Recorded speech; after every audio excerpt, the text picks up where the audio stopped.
Naam, habari gani mpenzi msikilizaji wa Msizayo TV na mfuatiliaji wa Msizayo TV.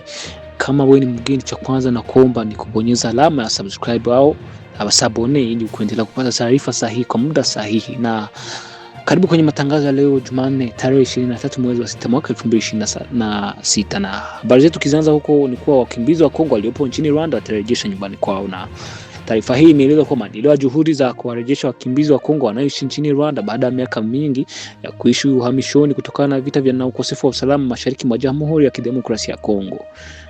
Kwa mujibu wa taarifa hii, idadi kubwa ya wakimbizi tayari imeonyesha utayari wa kurejea katika maeneo yao ya asili. Na pia Rwanda iliarifiwa kuwa kuna zaidi ya Wananyarwanda 400 ambao wamekuwa wakihifadhiwa katika kambi za muda wa zaidi wa mwezi mmoja wakisubiri taratibu za kurejea nchini kwao. Na ingawa Rwanda imeeleza kuwa iko tayari kusaidia mchakato wa kurejesha wakimbizi hao, ilisisitiza umuhimu wa kuzingatia tahadhari za kiafya kutokana na ugonjwa wa Ebola ambao bado unaleta wasiwasi katika baadhi ya maeneo ya DRC. Na washirika wa mkutano huu walitoa pongezi kwa United Nations High Commissioner for Refugees kwa juhudi zake za kuleta amani pamoja na pande mbalimbali zinazohusika katika swala la wakimbizi na kusaidia kuhakikisha kuwa mchakato wa kurejea nyumbani unafanyika kwa uwazi na usalama wa kuzingatia sheria za kimataifa zilizolinda haki za wakimbizi. Na pia walitoa shukrani kwa serikali ya Ethiopia kwa kuandaa mkutano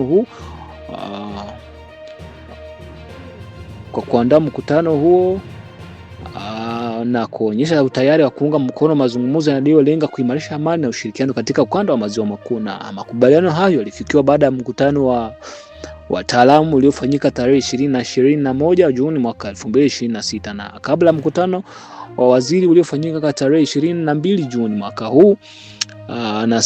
Na imepangwa kuwa mkutano mwingine wa kufuatilia maendeleo ya mpango huo utafanyika mwezi Juni mwaka huu.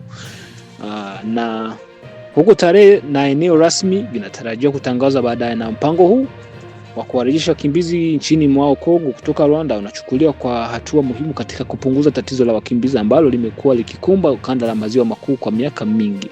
Hata hivyo, wataalamu wanaonyesha kuwa mafanikio ya mpango huu yatategemea kwa kiasi kikubwa hali ya usalama mashariki mwa DRC.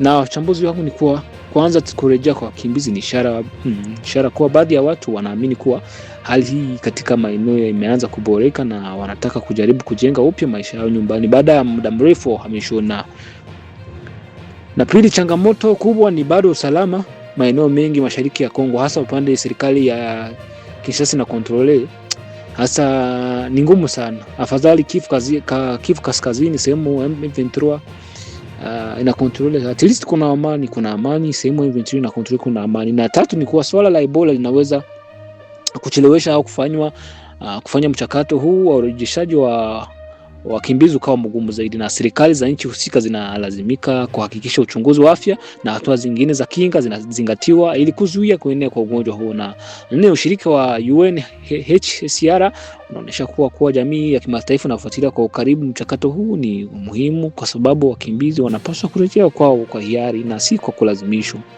Na mafanikio ya mpango huu yatapimwa kwa kurejeshwa wakimbizi pekee, bali kwa uwezo wa serikali ya Kongo kupatia usalama, huduma za msingi, makazi, fursa na jukumu za na kujikimu baada ya kurejea kwao. Na kwa jumla makubaliano haya yanaonekana kuwa hatua chanya kwa Rwanda na DRC, lakini mafanikio yake ya muda mrefu yatategemea kurejea kwa amani ya kudumu mashariki mwa Kongo, eneo ambalo kwa miaka mingi limeendelea kukumbwa na migogoro ya kivita. Na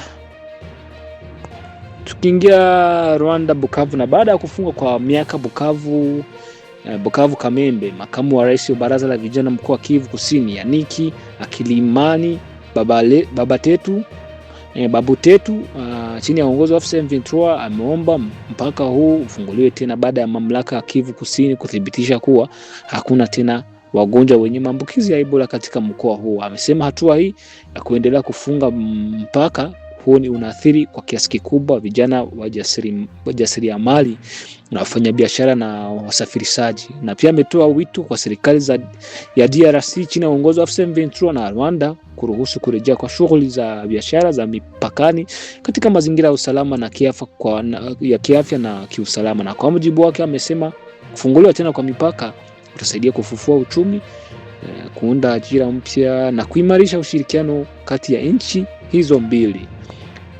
Na tukielekea Uvira ni kuwa jana kulikuwa na renyo ya kiongozi wa Mai Mai ya kamanda wa kikosi ya 33e brigade iliyofanyika jana kwenye Plaine de la Ruzizi, akiomba kuwa wa Mai Mai wanapaswa kuondoka katika eneo la bonde la Ruzizi. Kwa mujibu wa kamanda huyu ndo alisema hivyo.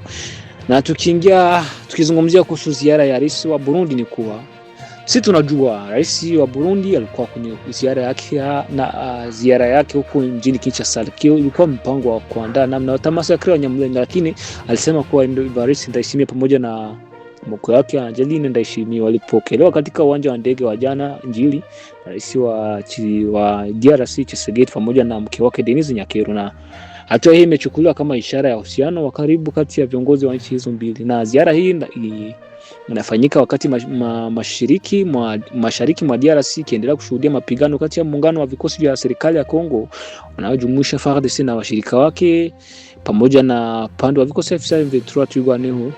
Kwa upande mwingine, ingawa ikulu ya Kongo ilisema kuwa mazungumzo kati ya marais hao yatazingatia maslahi pamoja na usalama na ushirikiano wa kiuchumi na masuala ya afya ya umma yakiwemo mlipuko wa Ebola. Na wachambuzi wa siasa za kikanda wanaamini kwamba hali hii ya usalama katika Kivu Kusini, hasa maeneo ya Minembwe, Fizi na Mwenga, ni miongoni mwa ajenda kuu zitakazojadiliwa. Na katika miezi hivi ya karibuni, pamoja na mapigano yameongezeka katika maeneo hayo, huku taarifa toka kwenye mstari mbele za kidai kuwa muungano wa vikosi vya serikali ya Kongo ikiwemo jeshi la Burundi umepata hasara kubwa sana katika sehemu mbalimbali za milima ya Minembwe. Na baadhi ya wachambuzi wanaona kuwa ziara hiyo inaweza kulenga kutathmini hali ya operation za kijeshi na kuimarisha ushirikiano kati ya Kinshasa na Gitega katika mapambano dhidi ya makundi yenye silaha mashariki mwa DRC ya Kongo, tukimarisha wazalendo na wengine. Wakati wa mapigano kiendelea Minembwe na maeneo ya jirani, baadhi ya viongozi wa Nyamulenge na mashirika ya haki za kibinadamu wanaeleza kuwa wananchi wanaendelea kuathirika vibaya kutokana na vita hivyo, na ikiwa ni pamoja na kuhama makazi yao, kupoteza mali na kukabiliwa na matatizo ya kibinadamu. Pia kuna mjadala unaoendelea kuhusu uwepo wa wanajeshi wa Burundi katika Kivu Kusini na hasa Minembwe, ambapo wananchi wengi wanataka suluhisho la kisiasa kudumu badala ya kutegemea nguvu za kijeshi pekee. Na kwa upande wake, serikali ya Kinshasa na Gitega zinaendelea kusisitiza kwa operation zao za kijeshi zinalenga kupambana na makundi yenye silaha na kurejesha mamlaka ya serikali katika maeneo yenye ukosefu wa usalama. Ziara ya Ndayishimiye pia inakuja wakati rais akikabiliwa na mjadala mkubwa wa kisiasa baada ya kutangaza mpango wa kufanya marekebisho ya katiba kupitia kura maoni. Na vyama vya upinzani, mashirika ya kiraia na kanisa Katolika nchini Kongo vimeeleza kwa wasiwasi kuwa mpango huo unaweza kuongeza mvutano wa kisiasa na mgawanyiko nchini, na huku serikali ya Kinshasa ikisema kwa marekebisho hayo yanalenga kuandana na hali ya halisi ya sasa ya taifa. Na baadhi ya wachambuzi wanaamini kuwa mapokezi makubwa ya Rais Ndayishimiye yanaweza pia kuwa na ujumbe wa kisiasa unaoonyesha kuwa Tshisekedi bado ana washirika muhimu katika eneo hili. Na licha ya changamoto za usalama na siasa zinazoikabili Kongo, baadhi na masuala ya usalama, viongozi hao wanatarajiwa kujadili pia mlipuko wa ugonjwa wa Ebola na unaendelea kuleta wasiwasi mashariki mwa Kongo na hasa katika sehemu za Ituri.